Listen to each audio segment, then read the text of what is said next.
Bien, merci d'être là.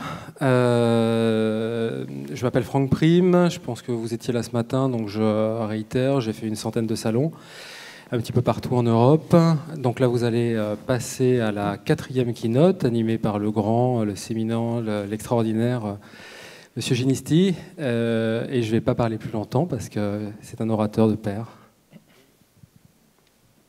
Merci Franck. Tout ce qu'il a dit est vrai, évidemment. Non, je plaisante. Bonjour à tous, je suis Christophe Ginisti. Je suis... alors, contrairement à probablement la plupart d'entre vous, je ne suis pas un spécialiste des RH. Je suis un spécialiste des stratégies digitales, des stratégies d'engagement digital. Je suis consultant. Je suis également le créateur et l'organisateur d'une conférence qui s'appelle Reputation War, qui est une conférence, comme son nom l'indique, sur les enjeux de la réputation à l'ère du web social. C'est une conférence qui a lieu tous les ans à Paris, au mois de janvier. La prochaine aura lieu le 16 janvier 2015. Et elle va s'intéresser, c'est une conférence qui s'intéresse à tous les enjeux liés à la réputation, à l'ère du web social, sans s'intéresser trop ou sans trop passer de temps sur les technologies qui, selon moi, ne sont que des outils. Et ce que je trouve intéressant, c'est de s'intéresser au comportement et à la sociologie du comportement, la psychologie des comportements, et en quoi ces comportements ont changé. Et avec l'appropriation des outils du web social, eh bien, propose de nouveaux challenges pour les organisations dans la gestion de leur image et de leur réputation. Donc c'est une conférence internationale dont le thème pour la prochaine édition, donc la 3e édition, sera la marque et le territoire. Pourquoi la marque et le territoire? Parce que avec les intervenants à cette conférence, j'ai envie que nous abordions 2 thèmes. Le premier thème, c'est un thème qui est celui de la réputation des territoires eux-mêmes. La réputation des territoires, c'est quoi? C'est tout simplement l'enjeu que peut représenter pour un pays, pour une ville, pour un département, pour une région, pour un quartier, le fait de développer sa réputation et de développer son image. Il y a derrière des enjeux qui sont des enjeux colossaux en termes économiques, mais également en termes de développement et en termes de durabilité, de soutenabilité. Et puis, donc la réputation des territoires est un enjeu absolument, est un sujet colossal. Et puis, le deuxième aspect, après l'enjeu, la réputation des territoires, eh bien, on parlera je donnerai la parole plutôt à des marques qui sont des marques pour certaines emblématiques, mais qui ont développé leur réputation en l'associant à un territoire. Alors, si je vous dis par exemple Harley-Davidson, si je vous dis par exemple ou alors Armor Luxe, ou si je vous dis la motard de Dijon, ce genre de choses, eh bien, immédiatement, vous avez une correspondance émotionnelle, géographique, avec le territoire. Quand on parle Harley-Davidson, on pense aux États-Unis, à la route 66, aux grandes étendues américaines. Quand on parle d'Armor Luxe, eh bien, suite à la couverture qu'avait réalisée Arnaud Montebourg il y a quelques années, où il avait pris un t-shirt, eh bien, cette marque-là a pris, peut-être sans le vouloir vraiment, les attributs du Made in France de manière violente et de manière assez spectaculaire. De la même manière, si vous consommez des alcools, des whisky, par exemple, Clan Campbell, pour en citer un parmi d'autres, eh bien, vous vous apercevez que ce sont des territoires, c'est une réputation qui est inventée de toutes pièces. Il n'existe pas ce territoire, il n'existe pas ces gens-là. Mais par contre, lorsque vous pensez au marketing qui a été fait derrière, eh bien, tout le marketing a été orchestré pour donner l'impression que ce produit venait d'un territoire qui lui donne à la fois sa singularité, son authenticité et sa personnalité. Donc ça, c'est pour Reputation War 2015, qui aura lieu à Paris le 16 janvier au Théâtre des Variétés. Voilà, c'était pour vous dire qui je suis. Franck m'a demandé d'animer ce keynote en lui proposant un thème. Et le thème que j'ai voulu lui proposer, c'était celui de l'obsolescence. C'est quoi l'obsolescence? Finalement, c'est une réflexion que m'a fait un jour un client à qui je lisais un rapport d'audit qui avait été fait sur sa réputation et son image de marque et son organisation. Le client en question nous avait demandé un travail sur, finalement, quel est le degré de préparation de mon organisation aux défis lancés par le web social. Et après un travail assez en profondeur sur ce sujet-là, on lui avait remis un rapport avec un état des lieux, des préconisations, etc. Et en lisant ce rapport, à la fin de la lecture de ce rapport, le client il dit finalement j'ai compris une chose, ce que vous avez dit est très pertinent, mon organisation est devenue obsolète. Et j'aimais bien ce terme-là parce que finalement l'obsolescence c'est pas non plus la mort, c'est pas non plus la catastrophe, c'est pas non plus la fin, mais elle veut bien dire l'obsolescence qu'on est dans un processus de transformation. Vous voyez, quand vous achetez un produit au supermarché, que c'est un produit frais, vous avez une date de péremption. On a parlé il y a quelques années de l'obsolescence programmée de certains fabricants de matériel, notamment dans les technologies et dans les technologies qui créaient des systèmes qui faisaient qu'après, par exemple, une imprimante, après X milliers d'impressions, eh bien, il y avait quelque chose qui se déclenchait, qui allait provoquer son obsolescence. Et donc l'obsolescence, c'est un terme que j'aime bien parce que c'est un thème qui est finalement un thème qui, lorsqu'on l'évoque, évoque également le temps qui passe. Et l'obsolescence programmée, en termes de RH, je trouvais ça intéressant de l'évoquer. Alors, ça, c'est pas mon iPad. Voilà, c'est l'iPad version... Voilà. Alors, l'obsolescence en termes de RH, c'est quoi et quels sont les thèmes qu'on peut aborder et rassurez-vous, je vais immédiatement, dans quelques secondes, donner la parole à nos invités. L'obsolescence, c'est quoi? L'obsolescence, c'est d'abord le risque d'obsolescence en termes de communication interne. L'obsolescence de communication interne, c'est qu'on ne communique plus avec les collaborateurs de la même manière. Et je dirais même que pas avec les mêmes mots, pas avec la même fréquence. Je discutais avec un ami ce matin qui me disait qu'il proposait pour ses clients, il avait développé au sein d'une très grande organisation, il avait redéveloppé Twitter, un Twitter interne qui permettait finalement aux gens, à l'intérieur de l'organisation, donc sécurisé dans l'intranet, eh bien d'échanger entre eux comme ils le font sur Twitter. C'est-à-dire avec la même durée, avec la même longueur de caractère, avec le même genre de personnes. Et il me disait que c'est un outil extrêmement performant dans l'organisation en termes de communication interne. D'abord parce qu'on se passe des messages, on se passe des tweets. Et d'autre part, il me disait pour le DRH, c'est super intéressant parce que ça permet de voir quels sont les gens qui sont influents. Influents au sens influents en termes de pouvoir de recommandation et de prescription. Donc l'obsolescence, on la trouve déjà dans les questions liées à la communication interne. L'obsolescence, on la trouve également dans la réputation. Et vous avez tous, beaucoup, j'imagine, travaillé sur la marque employeur et sa réputation, l'importance de la réputation pour l'attractivité des collaborateurs. L'obsolescence, c'est aussi le risque de porosité de l'organisation. C'est quoi la porosité de l'organisation? On le sait très bien, nous qui travaillons en communication et dans la réputation, c'est que la plupart des crises de réputation viennent de l'intérieur. Et la plupart des crises de réputation viennent de l'intérieur. Ça veut dire quoi? Ça veut dire que l'organisation, alors qu'avant on considérait l'organisation comme étant un vase clos, imperméable, eh bien c'est devenu un ensemble poreux. Poreux aux influences extérieures, à la fois dans le sens entrée, mais ce qui est plus grave, dans le sens de l'organisation vers la sortie. Et l'obsolescence aussi, c'est quoi? C'est le risque d'obsolescence dans la relation client. Ça veut dire quoi la relation client? Et vous allez peut-être me dire, la relation client, ça n'a rien à voir avec les RH. Mais en fait, le problème, c'est que si, ça a beaucoup de rapport avec les RH, parce que le client, beaucoup de gens sont en contact avec le client, y compris des gens qui n'étaient pas faits pour être en contact avec les clients. Il suffit que sur un profil d'un réseau social, vous indiquiez que vous travaillez dans une organisation, quelle qu'elle soit, pour que vous deveniez potentiellement un ambassadeur par accident. C'est-à-dire que quelqu'un se dit, tiens, en fait, j'ai vu que tu travailles dans telle organisation, est-ce que tu pourrais m'en dire un peu plus? Et on voit, nous qui travaillons les problématiques de communication, de réputation, de communication sensible, que finalement, lorsque les gens en interne, les ressources vives de l'entreprise, ne sont pas formés, ne sont pas éduqués pour l'utilisation des réseaux sociaux en tant que porte-parole éventuel de l'entreprise, eh bien, on s'aperçoit que parfois, il peut y avoir de très, très gros soucis. Et je pense notamment, j'avais notamment un jour un type qui était directeur général d'une assez grosse organisation qui avait passé du temps à tweeter sur ses vacances. Alors, il tweetait sur ses vacances.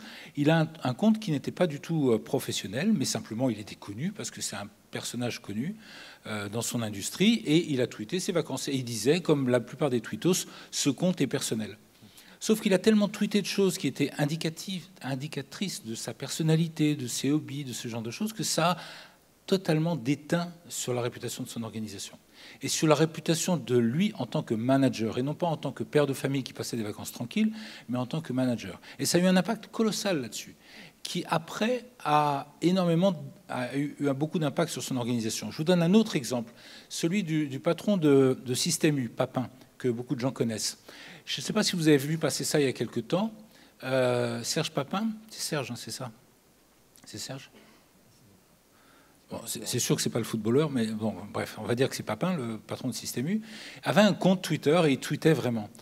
Et il a dû le fermer il y a quelques mois pour une raison qu'il a invoquée, qui est une raison tout à fait légitime, c'est qu'il s'est rendu compte d'une chose, c'est que les gens qui avaient un problème avec un magasin, soit une commande qui était mal livrée, soit un problème d'une caissière qui était, etc., ne trouvant pas à qui se plaindre, in fine, allaient lui envoyer un tweet en disant « Monsieur Papin, vous êtes patron de cette enseigne, qu'est-ce que vous pouvez faire pour moi ?»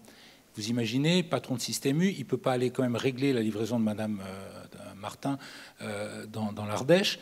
Il ne peut pas faire ça, enfin, il peut passer le mail, etc. Et en fait, il s'est rendu compte qu'en tweetant, donc en ayant une présence officielle sur les réseaux sociaux, il créait une usine à déception, c'est-à-dire il crée une mécanique déceptive, parce que les clients l'interpellaient en tant que représentant de la marque, et en fait, ce qui se passe, c'est que la plupart des gens ne trouvaient pas de réponse. Et plutôt que de décevoir les gens, il a préféré fermer son compte Twitter et ne tweete plus. Donc c'est très important, et l'obsolescence, elle est très importante dans la relation client.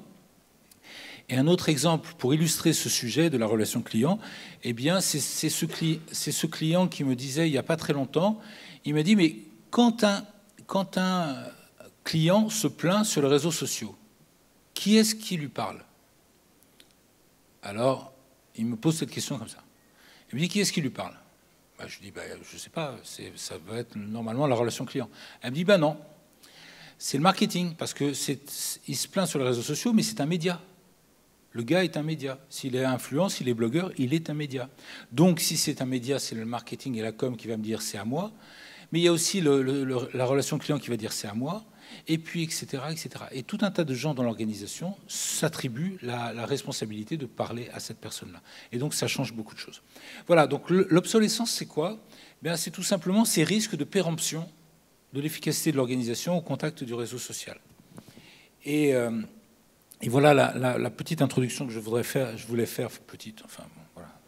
Bon, désolé, mais voilà, je suis passionné, je me suis laissé emporter par ma passion. Et voilà, c'est en tout cas ce que je voulais faire avec vous, c'est poser la question. Maintenant, pour parler de ce sujet et l'approfondir, j'ai invité deux personnes. D'abord, Alexandre Pachulski, qui est là, ici, et Alexandre est notamment blogueur. Il dirige une boîte dans le RH, un éditeur dans le RH, mais il est également auteur d'un livre dont vous voyez le titre ici, Les Nouveaux Horizons RH, aux éditions Diathéno.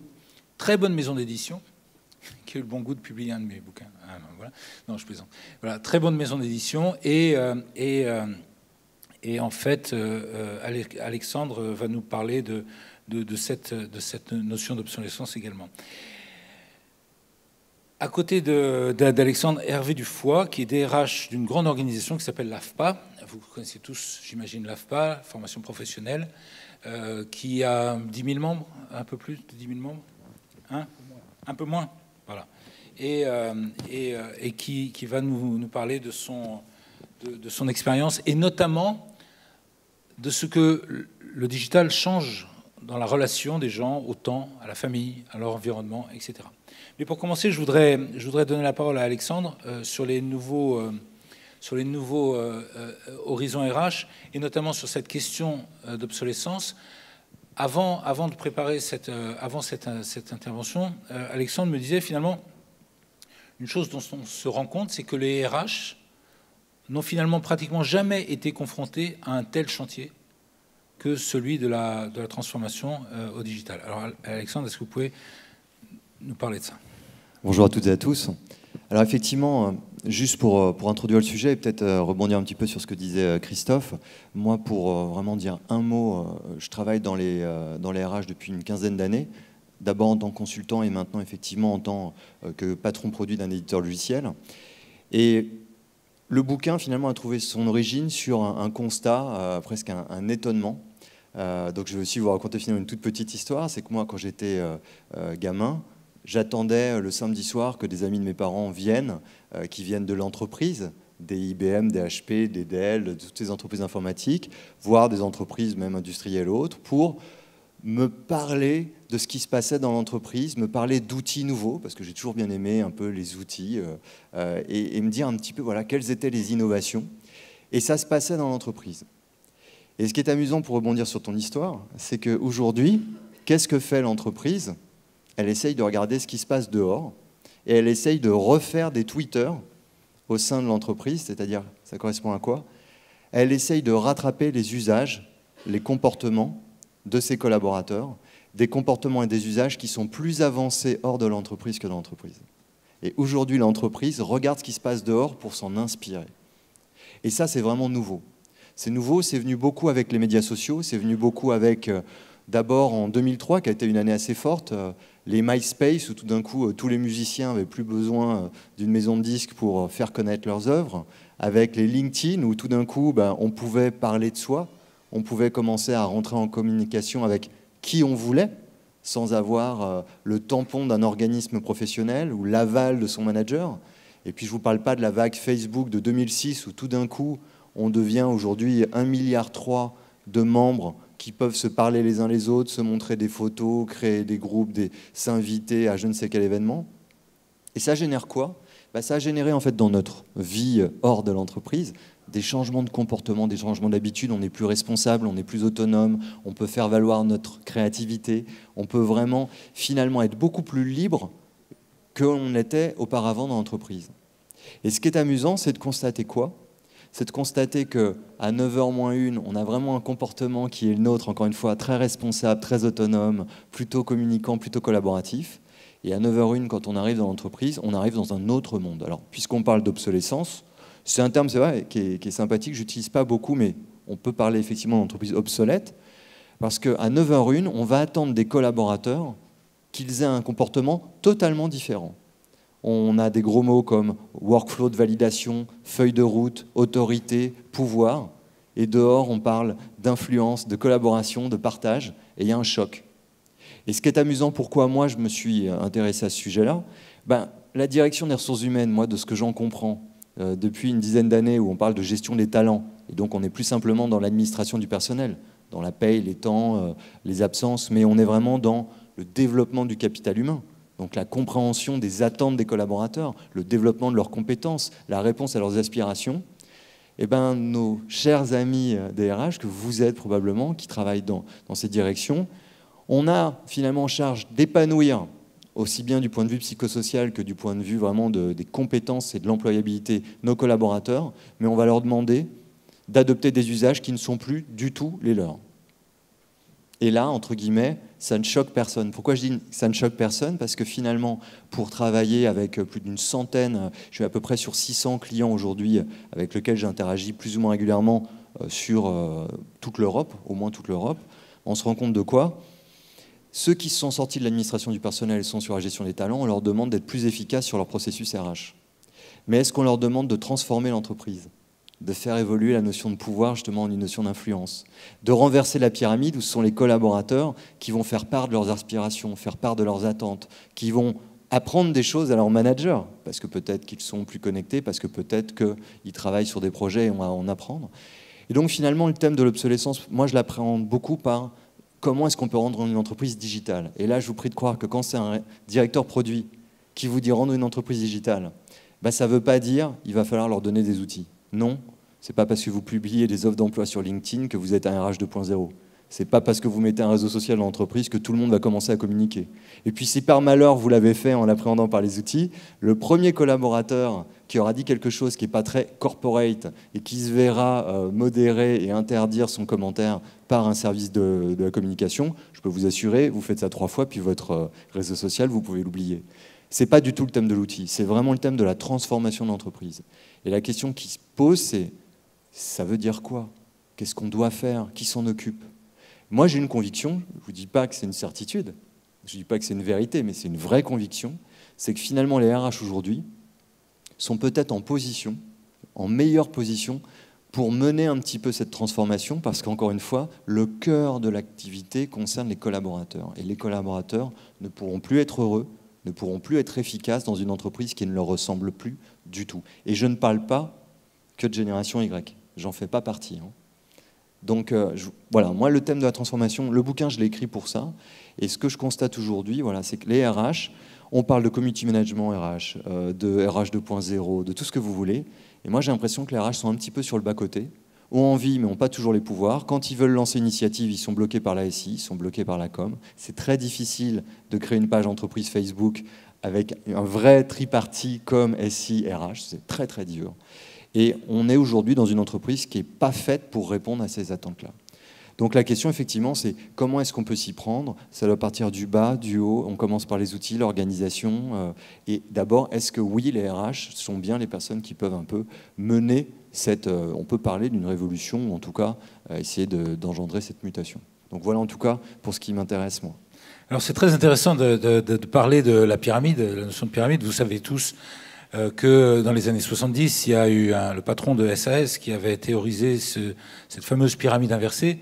SAS, l'entreprise aéronautique scandinave, et qui avait développé cette théorie qui était de dire, une théorie relativement simple, mais assez nouvelle à l'époque, qui était de dire la personne la plus importante d'une organisation n'est pas la personne, le patron, le président, le directeur général, celui qui est dans son bureau de comité exécutif, mais c'est l'hôtesse. C'est l'hôtesse qui prend en charge le ticket du passager, qui l'enregistre, voir qui est dans l'avion, etc. Et on le sait, quand il y a des grèves...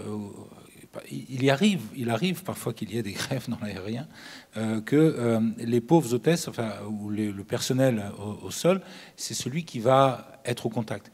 Et en fait, cette théorie simple de la pyramide inversée, qui est une théorie qui était nouvelle dans les années 70, on s'aperçoit aujourd'hui qu'elle est extrêmement d'actualité et elle est extrêmement puissante.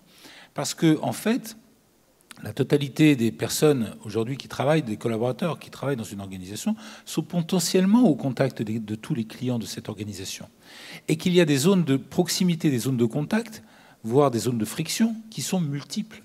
Et on a dans l'organisation RH, dans la nouvelle organisation RH que l'on doit penser, il faut penser à ces zones que moi j'appelle parfois des zones de friction, parce que dès lors qu'il y a, et c'est presque de la mécanique, dès lors qu'il y a contact, il y a potentiellement friction.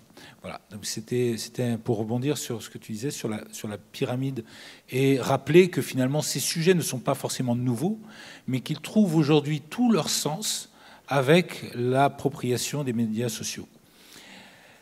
Hervé, en parlant tout à l'heure et en préparant un petit peu le propos qui était le nôtre, celui de l'obsolescence, lorsque j'ai abordé l'idée de l'urgence, vous m'avez dit c'est une urgence tranquille.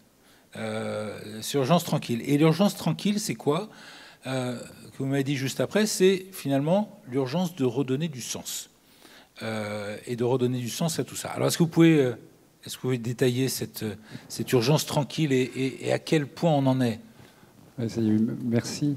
Oui, donc moi je suis DRH. Alors, personne n'est parfait, vous savez. C'est d'abord un œil de... Quand je regarde ce qui s'est passé, c'est vrai que chaque fois et régulièrement, il y a des nouveautés. Là, celle-là, elle est immense, mais il y en a déjà eu d'immenses. Le sentiment que j'ai, c'est que le numérique, il a déjà existé. Il y a des industries qui ont disparu, qui se sont hyper mécanisées, avec en fait partout de la commande numérique. Bon, des écrans, ne sont plus tout à fait les mêmes, mais on a déjà eu cette problématique. Quand on est également pour un DRH, je pense à des organismes comme la Poste, qui ont un travail énorme de reconversion. Ils ont sacrément commencé depuis un moment parce qu'on envoie moins de courriers et il y a bien du numérique. Quand on pense aux banques et à ce qu'on peut faire aujourd'hui sur son clavier le soir, effectivement, on n'a plus besoin d'aller vraiment en agence qui, de toute façon, ferme à 16h30 et dans laquelle on ne se rend quasiment plus jamais. Donc ces problèmes-là, pour des DRH, et on les a et on les a depuis des années. Alors tranquille, c'est parce que, c'est pas forcément le bon mot, mais de toute façon, in fine, même si les outils sont bouleversants, on travaille sur des hommes, sur des mentalités, sur des habitudes, sur des relations entre nous. Et ça prend toujours plus de temps. Donc on a besoin, et là encore, ça c'est une vision que j'ai des choses, le monde est suffisamment bouleversé, inquiétant, anxiogène, pour que paradoxalement, dans le monde aujourd'hui, les entreprises, ou les dirigeants d'ailleurs, pas besoin d'en rajouter.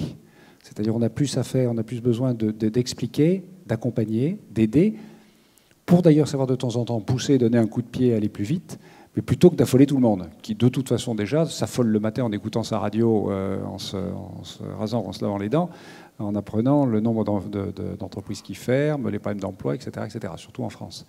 Donc voilà. Alors après, sur les... Ce qui est vrai, c'est que urgence, et on est dedans, parce qu'on est confronté sur tous les sujets, enfin c'est vrai que c'est une nouvelle révolution, parce qu'il y en a eu d'autres, des machines, mais on a, pour un DRH, on est sur les questions du temps de travail. Ça fait des années qu'on a des discussions sur « Ah, mais il ne faut pas que les cadres regardent leur mail après le soir ». Alors évidemment, avant, il y avait le mail, mais il fallait déplacer son ordinateur. On ne déplace plus son ordinateur, mais maintenant, quand les gens sont équipés d'une tablette ou d'un iPhone, ils ont les mails qui arrivent en permanence. S'ils sont dans une multinationale qui travaille avec des fuseaux horaires, ça arrive à 2h du matin, 3h du matin, enfin bon, etc. Donc on est sur une déconnexion, enfin on est sur une impossible déconnexion, ou techniquement, ou une connexion permanente avec le monde du travail. Et du coup, ça interfère évidemment sur la vie familiale. Donc on se préoccupe de la vie familiale de la même façon. Comment, en protégeant le salarié dans sa relation au travail, on protège aussi sa vie familiale, avec des points positifs.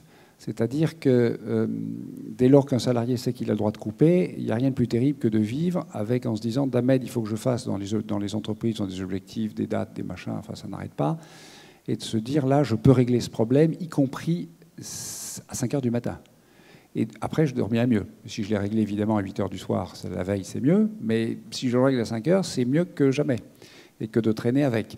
De la même façon, il y a des entreprises d'ailleurs qui travaillent aujourd'hui sur tout ce qui est le télétravail, mais qui du coup fait que pour un certain nombre de personnes, le temps de transport devient un travail utile. À condition de ne pas être quiché dans un métro debout, mais si on est assis, si on a des conditions correctes, on peut travailler de façon utile. De la même façon, ça questionne évidemment la relation à l'équipe de travail, la relation au chef. Mais déjà en interne, on peut se dire, tiens, si on a un système qui fonctionne, si on a on arrive, et nous on l'a pratiqué à l'AFPA, à travailler de façon correcte avec l'outil numérique, on peut faire des conférences en ligne avec des milliers de personnes qui posent des questions auxquelles on répond. Ça, c'est des choses qu'on ne pouvait pas faire avant. C'est des choses qui sont aujourd'hui possibles. Il y a plusieurs outils comme ça qui sont de vrais plus. En même temps, on voit bien que ça pose tout un tas de problèmes. Ce que vous disiez, je trouve ça tout à fait intéressant, effectivement, sur n'importe qui peut devenir potentiellement le commercial ou la personne au contact du client. Problématique qu'on a, par exemple, à l'AFPA avec des formateurs, des stagiaires, qui du coup, d'ailleurs, peuvent écrire tout de suite. On est comme des profs, d'ailleurs, on peut être évalué en direct. On ne sait même pas si on n'est pas évalué en direct, part sur un réseau social avec un stagiaire qui est en train de pianoter en disant le formateur et le critiquant de telle ou telle façon. Donc ça met un niveau d'exigence sur un certain nombre de personnes qui est considérable.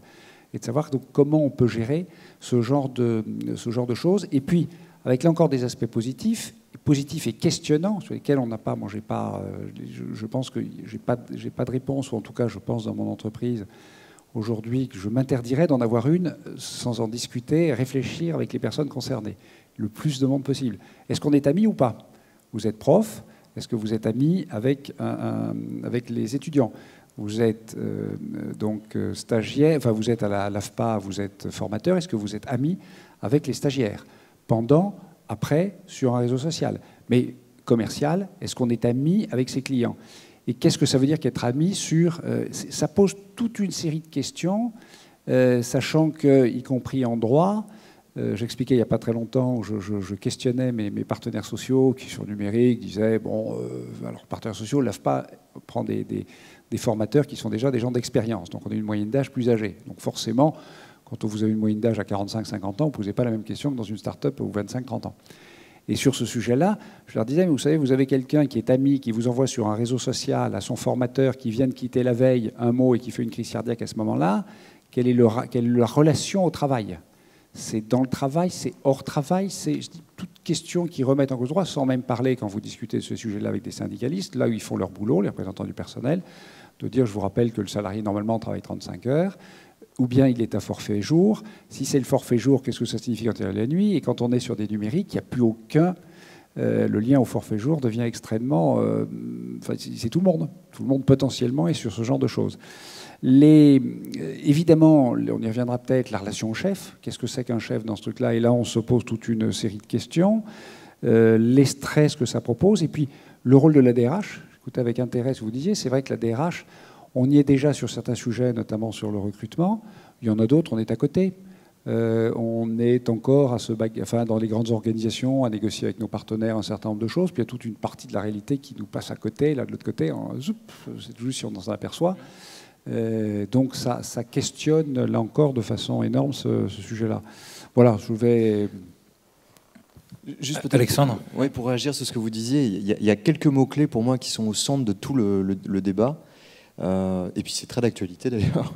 C'est la notion d'entreprise, la notion de travail et la notion même de relation. Sur la notion d'entreprise, pour moi, c'est le rapport à l'espace-temps qui change complètement. L'entreprise, c'est plus les murs dans lesquels je travaille sur un temps donné. Je peux travailler de n'importe où, je peux travailler n'importe quand. Donc déjà, l'entreprise, qu'est-ce que c'est? Moi, je parle plutôt d'écosystème. L'entreprise, pour moi, comprend les clients. Et là, on revient sur la notion d'amitié. Moi, je ne sais pas si je suis ami avec vous, si je suis ami avec mes clients, ami avec mes recruteurs, mes formateurs. Je sais que je suis en relation avec eux. Et ce que je sais, c'est qu'aujourd'hui, l'un des enjeux des RH, c'est de tirer profit de ces relations qui n'ont plus lieu justement qu'à l'intérieur de l'entreprise, qui n'ont plus lieu seulement à l'intérieur du système d'information de l'entreprise. On va prendre un exemple tout bête pour les RH. On ne va pas parler du recrutement, qui est le sujet dont on parle le plus, on va parler des évaluations.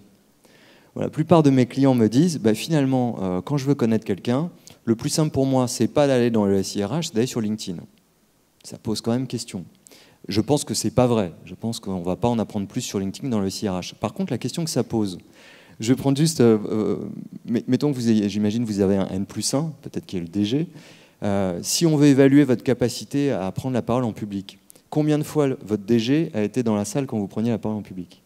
Or là, voilà tous les gens qui peuvent dire qu'est-ce que moi je vaux dans ma prise de parole en public, qu'est-ce que vous valez. Et ce qui est intéressant pour les RH, c'est si on a envie de connaître nos collaborateurs, vous tous êtes plus à même de nous évaluer tous les deux sur notre prise de parole en public que de notre éventuel manager.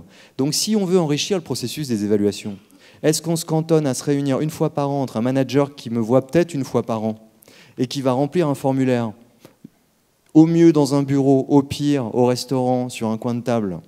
Ou est-ce qu'on a intérêt à essayer de centraliser, d'agréger l'ensemble des informations qui concernent ce collaborateur? Et c'est là où ça devient intéressant, c'est que sur justement les réseaux sociaux professionnels, à la LinkedIn ou Viadeo, sur les réseaux sociaux peut-être pas professionnels, les sites de microblogging comme Twitter, si par chance je tweete énormément, voire j'ai un blog, ce qui est mon cas, mais c'est une mine d'or pour le manager. S'il a envie de savoir ce que je fais, ce que je suis, ce qui m'intéresse, il en apprendra peut-être plus en sachant que j'ai un blog et en passant 1 heure dessus qu'en passant 2 heures en entretien d'évaluation avec moi. Donc ce qui est intéressant, la numérisation c'est une chose, mais l'impact de toutes les traces digitales qui sont les nôtres, qui ont lieu hors de l'entreprise, donc c'est pour ça que je dis que la notion d'entreprise éclate d'une certaine façon, essayer d'agréger ça au profit des processus dont on est responsable, c'est clé.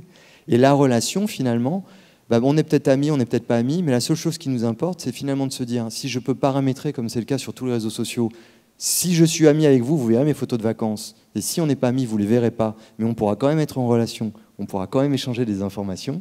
C'est de tout ça dont il faut tirer profit. Et pour moi, les RH sont un petit peu sur le bord de la route et n'ont pas vraiment les moyens de tirer profit de tout ça.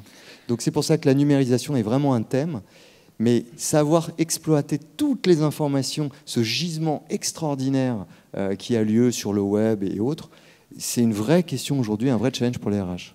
Alors, puisque le thème de cette présentation, c'était l'obsolescence, j'aurais 2 petites questions qui appellent des réponses courtes, puisque le temps va nous presser. Quel est le symptôme? Première question, c'est quel est selon vous le symptôme le plus évident de l'obsolescence d'une organisation ou de son non-adaptation au monde numérique? Moi, je vais y répondre. En regardant mes clients et en voyant ma propre entreprise, on a un peu moins de 300, c'est de mettre des personnes en situation d'échec parce qu'on leur demande d'achever des objectifs, d'atteindre des objectifs, en leur demandant d'adopter des comportements, des usages, de s'insérer dans ces processus qui ne leur convient plus. Et donc, on arrive sur de l'inefficacité, de l'insatisfaction, et après, on va faire des conférences entières sur la rétention des talents. Hervé, quel est votre... J'aurais répondu par l'autre bout, c'est-à-dire c'est la boîte qui ne vend plus. C'est quoi? C'est la boîte, c'est l'entreprise qui ne vend plus, qui ne marche plus. Ce qui est effectivement la même chose. J'aurais pu répondre en DRH en commençant par dire, et là, de ce point de vue-là, la bonne réponse, ce sont d'abord des personnes qui sont, qui sont perdues, qui ne savent plus quoi faire. Et j'insiste juste en réaction, deux choses. Un, effectivement, quand on voit la masse d'infos, moi je suis passé directement, à titre personnel, je cite souvent un exemple, avec l'humilité, je fais partie des gens qui ont passé leur cinquantaine, qui ont fait 30 ans d'industrie et qui avaient un ordinateur sur leur bureau quasiment décoratif. Donc je suis passé directement, pour le coup, dans l'ère de ça, avec une relative facilité, sauf qu'on vous dit que tout est instinctif. Bon, c'est pas toujours complètement instinctif, ça faut taper une fois plutôt que deux ou en haut à droite. Bon, voilà. Mais globalement, c'est vrai que c'est de plus en plus facile. Et donc, par rapport à ces outils aujourd'hui, pardon, j'ai perdu le fil de mon idée. Oui, je disais, il y a un premier sujet qui est, alors, pour la fonction RH, le respect de la vie privée. Alors je sais que les réseaux offrent des choses extraordinaires, mais j'avais y compris, alors ça c'est dans mon poste précédent où j'étais, parce que c'est à ce moment-là on a été confronté à ça, j'étais à l'époque des RH de DCNS, et j'avais dit à mon équipe, écoutez, je ne veux pas que vous alliez sur les réseaux sociaux, on fait des process de recrutement normaux, et la vie privée, savoir que quelqu'un a eu je ne sais quoi quand il avait 20 ans, c'est pas notre sujet. Il y a un droit, il y a un droit à l'oubli. C'est pas, je veux pas le savoir, je ne veux pas le savoir. Donc voilà, c'est pas un critère parce qu'on ne sait plus où ça s'arrête. Et effectivement, on crée nous-mêmes donc Big Brother. Et là-dessus, moi, en tant que DRH, j'ai une parole. Je veux dire, voilà. Et la deuxième chose, c'est que donc dans ce monde du numérique, on est en fait avec une masse d'informations absolument considérable. Et évidemment, la crainte que j'ai, reprenant ce que vous disiez, sur la question de l'efficacité. C'est-à-dire qu'à un moment, la crainte, c'est que face à ce débordement d'informations, on passe de l'outil, je prends parce que ça ressemble plus à un ordinateur traditionnel où l'information est cadrée et totalement insuffisante, à tout d'un coup, tout et n'importe quoi. Et là, le manque de structure devient terrifiant. C'est-à-dire que quelqu'un qui n'est pas structuré pour maîtriser ces choses-là, qui n'a pas les bases, au final, dès que le boulot sera un peu plus que des trucs très cadrés, ça va donner du n'importe quoi et on sera donc dans l'inefficacité. Donc ça renvoie au problème de structurer la formation et ça, c'est pas l'outil. C'est simplement qu'à un moment donné, un raisonnement, ça commence là et ça se termine là et pas vas-y que je parte à gauche, à droite et que personne ne comprenne rien. Voilà. Alexandre. Là où je vous rejoins, c'est que encore une fois, on n'est pas Bernard Pivot, hein, donc c'est pas pour faire de la sémantique ou jouer sur les champs lexicaux, mais moi je parle en général plus d'accompagner et de canaliser que de structurer. Pourquoi? C'est qu'en fait aujourd'hui, je pense qu'on ne peut plus contrôler ce que les gens font. Et là où j'ai vu beaucoup de gens se casser les dents un petit peu face à ce challenge-là, c'est qu'ils essaient de contrôler les choses. Or, vous pouvez faire ce que vous voulez. Moi, à 19h, je ferai ce que je veux aussi. La question, c'est comment la RH va justement pouvoir essayer d'accompagner les collaborateurs pour que justement ils puissent un peu canaliser ces interactions, ils puissent un peu canaliser ces efforts. Je crois qu'il ne faut pas interdire à un collaborateur de prendre la parole et de devenir responsable commercial ou responsable du suivi client.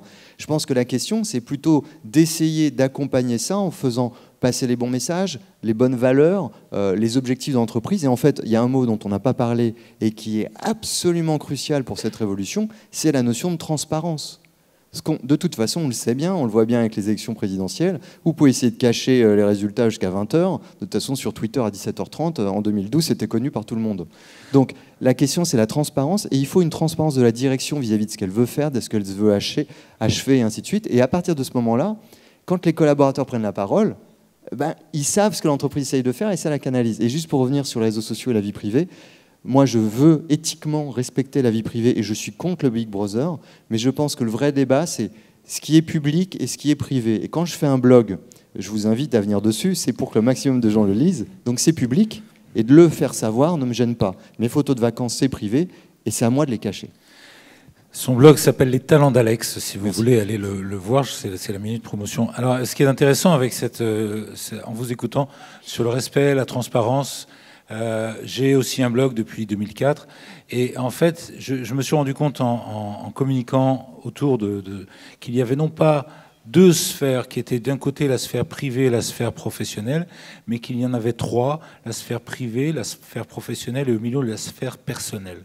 Et en fait, je me suis rendu compte que finalement, ces médias sociaux avaient aussi pour conséquence, qui était peut-être une conséquence intéressante, de faire émerger à côté du professionnel le personnel, pas le privé, mais le personnel. C'est-à-dire tous ces éléments qui permettent de mieux comprendre une personne sans aller dans les secrets de sa vie privée, mais qui permettent de le comprendre à travers sa personnalité, à travers ce qu'il est, ce qu'il exprime, ses passions et ce qu'il a envie que les autres sachent. Parce que ça peut être intéressant à un certain moment, non pas de montrer des photos de vacances qui sont évidemment du domaine de l'intime et du privé, mais que finalement, si vous aimez la musique classique, si vous aimez les bons vins, si vous aimez la voile, si vous aimez quelque chose que vous avez envie de revendiquer, un peu comme cette dernière ligne en bas d'un CV qui dit « Voilà quelles sont mes passions », ben ça donne un supplément, en tout cas à l'image et à la réputation. Et je ne doute pas que ces sujets seront abordés dans la prochaine table ronde qui parle du magnétisme de la culture digitale. Pour finir, parce que je crois qu'il nous reste rien d'ailleurs, mais on va le prendre.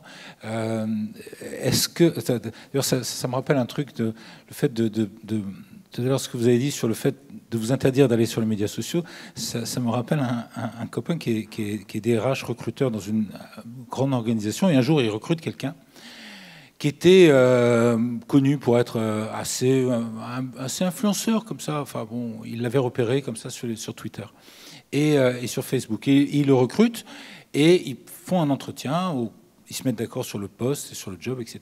Et le type, il se dit, mon copain recruteur, il se dit, bah, je vais voir un peu par vanité ce qu'il a mis, est-ce qu'il est content d'avoir le job, etc. Et l'autre ne savait pas qu'il le suivait. Et le candidat s'endouille, il publie un tweet en disant « Ouais, j'ai un job, c'est pas la boîte de rêve, mais au moins je vais bouffer. » Et le recruteur qui venait de le recruter était complètement consterné, déstabilisé, parce qu'il pensait que l'autre était aussi séduit que lui par l'idée du job, et se rendait compte par ce petit tweet que finalement c'était tout à fait une illusion. Mais l'histoire est continuée, et il aurait été passionné par le job. C'est là où c'est bien de ne pas arrêter l'histoire sur des trucs comme ça. Alors, juste en quelques mots, juste pour finir, un propos de conclusion, si vous aviez, je ne sais pas, dans la liste des priorités auxquelles les organisations doivent prêter attention, quelles seraient aujourd'hui peut-être le conseil à dire, ben voilà, vous voulez être compatible avec l'environnement, l'écosystème du web social, quelle est la première chose que vous devez vérifier? Quelle est la première chose à laquelle vous devez vous attacher? Quelle est la première chose à laquelle vous devez veiller dans votre organisation en tant que responsable des ressources humaines? Moi, je reviendrai sur finalement ce qui était mon introduction, c'est la compréhension des nouvelles attentes, des nouveaux usages, des nouvelles aspirations des collaborateurs, et plutôt que d'en avoir peur en se disant qu'est-ce qui va se passer si je laisse plus de liberté, c'est d'essayer de comprendre ce que cette liberté peut apporter de façon bénéfique pour à la fois les collaborateurs et l'entreprise, et c'est au RH, à mon avis, d'essayer de faire cette jonction. Hervé? Je suis d'accord, c'est réfléchir, penser de façon ouverte, en confiance, et accompagner, en fait. Là, je retiens volontiers le mot, accompagner tout ça. Sachant que nous, on a tout de suite des sujets de budget. Oui. Dans une boîte, aujourd'hui, c'est dire, OK, une tablette, ça coûte tant. Hein, je pense souvent, là, juste pour terminer, mais la réalité, je ne sais pas si vous avez vu, il y a un sondage TNS Sofres qui vient de sortir, qui dit que chaque personne qui est connectée a en général 4 outils. En fait, dans l'entreprise, aujourd'hui, concrètement, la plupart des entreprises se bagarrent. Elles ont un ordinateur pour un micro portable ou pas qui est posé sur le bureau, donc qui est portable. Éventuellement, ils en ont 2. Et puis, il y a un téléphone.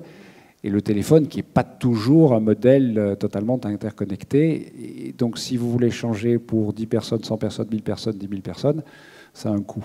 Donc, on a ces problématiques aussi. Est-ce que l'un ou l'une d'entre vous a une question particulière avant que nous finissions complètement, définitivement cette session? Non? Je regarde même en haut, vous pouvez crier, vous pouvez hurler, dire j'ai une question, je veux absolument savoir ça. Ils n'ont pas dit ça, je veux absolument qu'ils le disent. Je sais pas, non. Ah, voilà, monsieur. Parlez un petit peu plus fort, parce que...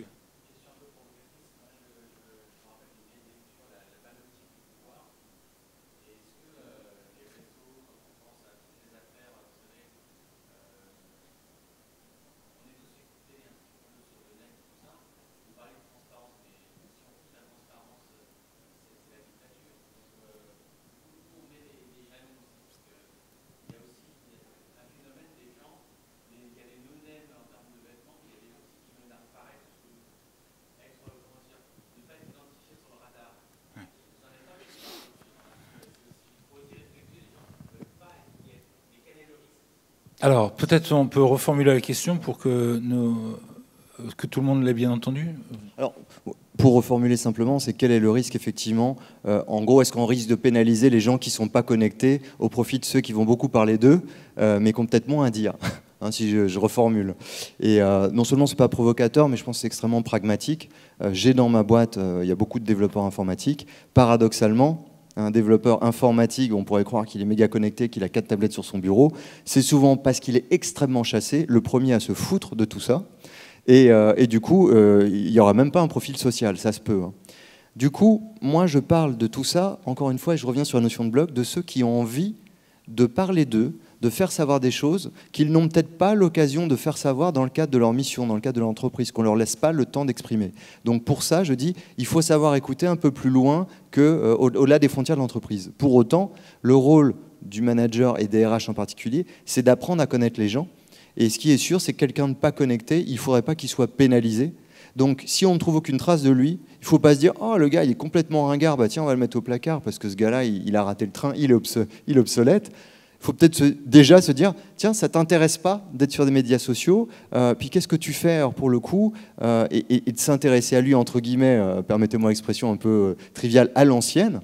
Et c'est très bien, parce que de toute façon, je pense que la relation digitalisée ne remplacera pas non plus les liens forts que l'on peut créer au sein de l'entreprise. Donc moi, je parle de facilitation des liens, mais pour autant, quelqu'un qui ne veut pas qu'on parle de lui sur le web, il ne faut pas le pénaliser. Donc, il va falloir faire un effort supplémentaire pour essayer de le connaître, savoir ce qu'il veut, ses aspirations et autres. C'est un effort supplémentaire peut-être, mais il faut le faire. Sinon, à ce moment-là, il y a un risque. Je suis d'accord. Et pour réagir à ce que vous disiez, ce qui est extrêmement intéressant, merci d'avoir posé cette question, enfin d'avoir fait cette remarque aussi, c'est il y a quelques mois, il y a un des très très grands patrons de Google qui a sorti quelque chose dans une conférence qui a choqué beaucoup de monde. Et il a dit que finalement le droit au respect de la vie privée était une invention récente et que c'était quelque chose qui était presque du domaine de l'anomalie sociale. Et en fait, pour étayer son propos, il disait un truc qui n'est pas forcément idiot, enfin qui n'est même pas idiot du tout. Alors est-ce que c'est vrai, est-ce que c'est pas vrai? À vous de vous faire une idée. Mais il disait finalement, quand on regarde la manière avec laquelle les sociétés se sont constituées, elles se sont d'abord constituées en petits villages, en petites structures, en petits groupes, dont tout le monde connaissait la vie de tout le monde. Tout le monde connaissait tout le monde connaissait les aspirations de tout le monde, la famille de tout le monde, les secrets de tout le monde, l'intimité de tout le monde. Où il n'y avait pas cette notion d'intimité, parce que tout le monde vivait ensemble. Et quand vous regardez les organisations tribales, c'est comme ça encore qu'elles vivent.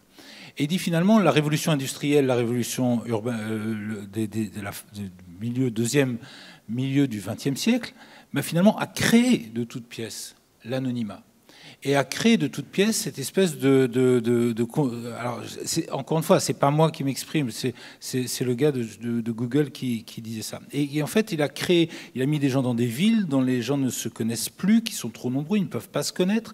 Ils sont chacun dans un environnement totalement clos et hermétique, qui n'a pas de passerelle avec le monde extérieur. Et finalement, cet anonymat qu'aujourd'hui on espère protéger, préserver, eh bien, c'est finalement pas quelque chose qui est propre à la nature humaine, mais c'est quelque chose qui s'est construit au fil de l'évolution, de la modernisation de la société dans la seconde moitié du XXe siècle. Alors, encore une fois, je ne dis pas que je suis complètement d'accord avec ça et que je suis très heureux de ça, mais je trouve que c'est super intéressant de se poser cette question. Là, juste simplement, il oublie une chose, le patron de Google. C'est pas le patron, mais c'est le chief scientist, un truc comme ça. C'est qu'il y a de l'autre côté tout ce qui est le combat, pour le coup, de l'humanisme, pour ça, la renaissance, ce genre de choses, pour la liberté individuelle et pour le fait de se sortir effectivement des sociétés qui forcément, enfin totalement régulée et contraignante, y compris les sociétés régulées par l'Église et par le pouvoir des Églises. Il y a aussi, là encore, un effort qui a été fait, notamment, enfin essentiellement dans les sociétés occidentales, pour se dégager, entre guillemets, de la tyrannie du groupe. Et pour avoir un droit à la vie privée. Donc il y a les deux aspects. Et là-dessus, juste pour dire, mais c'est vrai que je crois, par rapport aussi à la question Big Brother, bon, moi je réaffirme que l'entreprise n'a pas à tout savoir. Et qu'à un moment donné, l'entreprise doit se contrôler.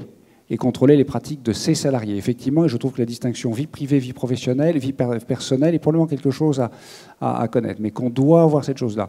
Qu'il y a un travail à faire au point de vue des gouvernants, notamment rapport de force par rapport aux fameux Google et autres, et les questions du droit à l'oubli. Parce qu'effectivement, il faut que les gens puissent effacer un certain nombre de choses. Je pense simplement, on ne l'a pas évoqué, mais vous dites un syndicaliste qui aujourd'hui signe un tract, il est sur Google, 5 ans après il doit changer d'entreprise, il y a un patron qui n'aime pas la CGT, il va faire un truc, il va voir qu'il était à la CGT. Bon, comment tout ça se gère? Vous voyez, donc on est vraiment sur des questions fondamentales, mais l'entreprise ne peut pas s'exonérer de ses responsabilités là-dedans. En tout cas, si vous avez le droit à l'oubli, j'espère que vous n'oublierez pas cette table ronde d'aussitôt. Merci de votre attention, merci aux deux intervenants et à très bientôt. Le programme continue. Merci.